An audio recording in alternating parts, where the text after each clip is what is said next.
What if I told you the beloved tale of Peter Pan wasn't a whimsical adventure, but a shadowy nightmare rooted in something much darker? Story time, Nocturnal Tales. The story begins not in Neverland, but in the chilling streets of Edwardian London. J.M. Barrie, the man behind Peter Pan, was a brilliant storyteller, but his fascination with youth and innocence wasn't entirely innocent. Many whispered that Peter Pan was more than a figment of Barrie's imagination. It was inspired by his twisted obsession with staying young, at any cost. What if Peter wasn't the hero we thought he was? What if the boy who never grew up wasn't just running from responsibility, but stealing the youth of others? The Lost Boys, orphans spirited away to Neverland, lived in eternal childhood, but only because Peter took something vital from them. Legend has it that Barrie's character was modeled after a sinister entity, a childlike figure luring children away from their families.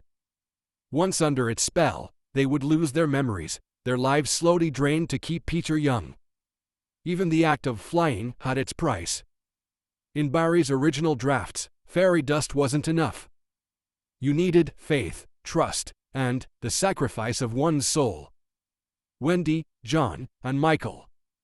Perhaps not survivors of a grand adventure but victims of Peter's insatiable hunger. And Captain Hook. He wasn't the villain, but the tragic figure who escaped Peter's clutches. Their hook was more than a weapon, it was a symbol of the horrors he endured trying to save the Lost Boys. Every clash between Hook and Peter wasn't a fight of good versus evil, but the battle of one broken man against a merciless demon. So, the next time you hear the gentle chime of a bell, don't think of Tinkerbell. Think of the stories untold, the lives lost, and the eerie truth that lingers in the shadows of Neverland. What if Peter Pan wasn't the hero? Would you still follow him? #Nocturnal Tales. Follow, share, like, comment.